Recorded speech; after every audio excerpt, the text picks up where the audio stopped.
Welcome back. What we have here is an Epson LQ-500. It's a letter quality 24-pin printer from 1986. This printer was aimed at the budget-conscious consumers of the time period. In the mid-1980s, the IBM PC market was starting to become a roaring success, and affordability in desktop printing became a reality.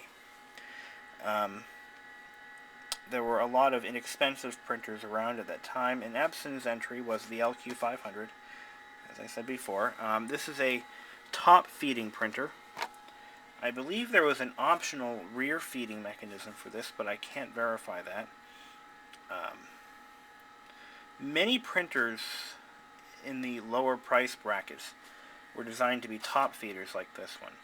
Now, what I mean by top feeder, and I'm probably using the term incorrectly, but a top feeding printer would pull the paper using a tractor feed assembly through the printer from the top. Now, most better quality printers would actually pull the paper in, or more like push it in. Let me show you. Here's a good example. This is the Image Writer 2, and this one pushes the paper through the printer versus pulling it through. As you can see, the two tractor feed belts are behind the platen. Now, the benefit of this design is the paper can be queued up to the top of the page. On a continuous roll of paper, or fanfold paper as we're using here, when you feed in the paper through this method, you have to have one sheet advanced. So when you start printing, you've already got an entire sheet, and that is to pull the next sheet through. It's a little annoying because to tear it off, of course, you have to advance it yet another. You have to do another form feed, and then you can tear it off. It really sucks. But the benefit of this technology, or this design, is it's a little more reliable. It doesn't jam as much. And for a long print job, for instance, if you were using this printer for recording data constantly, the likelihood of a jam is much less. So let's do a quick test page on this printer. If you have an LQ-500, by pressing the form feed button and turning the power on simultaneously, it'll immediately start printing out your dip switch settings in high quality mode. Alternatively, you can do a draft mode printout by doing line feed power on.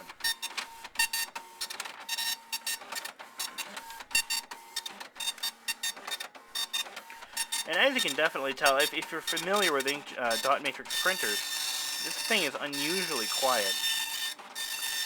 Most dot matrix printers were absolutely insanely loud, especially the 9-pin. 24-pin printers are a little quieter. And this one has a very nice acoustically designed cover. Right now we're printing out the entire built-in font list and all built-in characters. I'm going to go ahead and stop this right now.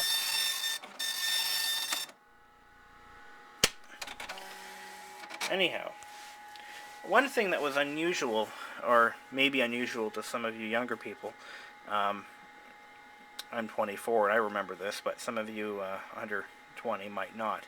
But in the old days, in the 80s, early 90s, and even up until like mid-90s or so, printers would often have built-in fonts. They wouldn't use PostScript fonts. Not PostScript fonts, what am I thinking of? Yeah, PostScript fonts, which the computer basically determines and prints it out like a bitmap. Whatever. In those days, you would have an expansion slot to add additional font cartridges. And while we're here, there's our dip switch settings, and that's to change printer settings. I'll go over that in a minute.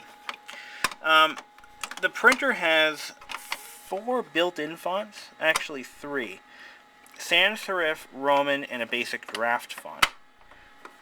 Now, if you're to print out a document, for instance, and you selected one of those 3 fonts that the printer had built in, it would actually use the printer's logic, essentially, to create the character.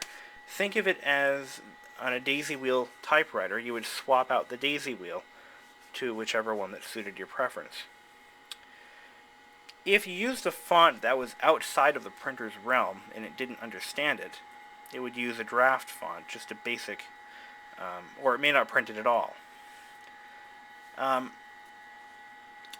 in the case of this printer, we have Roman, sans serif, and draft, and no expansion slot font cartridges. Now, this side of printing I never fully studied, but I'm not really sure, to be honest with you, how that works. Because I always typed out my documents using the built-in fonts in WordPerfect, back in the WordPerfect 5.1 days. Anyhow, moving along. This printer also has an expansion slot in the back for an additional serial card. It has the parallel adapter built right in. You can add a serial card, which not many people did. The dip switch settings are essentially what the control panel is on a modern laser printer. You can set the country settings, which actually help determine which fonts to use and how to use them. You can also determine the default fonts, table italics, CSF mode, some of these I don't know.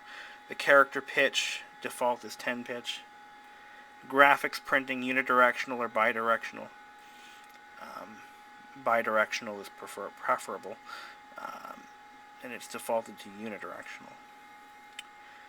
Page length, 11 inches or 12 inches. That's all set using dip switches. Now, as a special treat for some of you, I'm going to do a quick test print from my IBM PS2, which you've all become very familiar with if you watch my videos.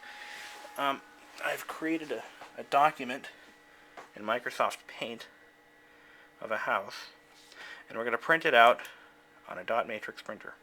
Here we go.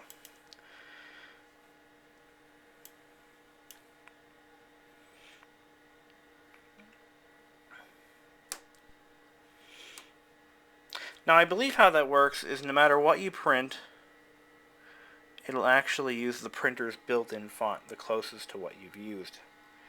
I'm not sure if it'll do true type fonts. Yeah, that's the term I was looking for. Not true, not PostScript, but true type fonts.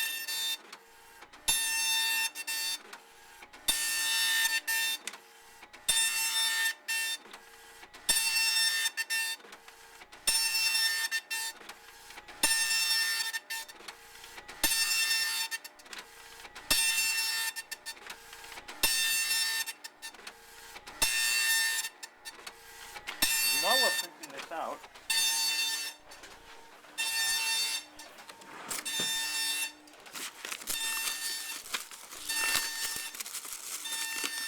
I have it here, I don't have it here. Okay, never mind.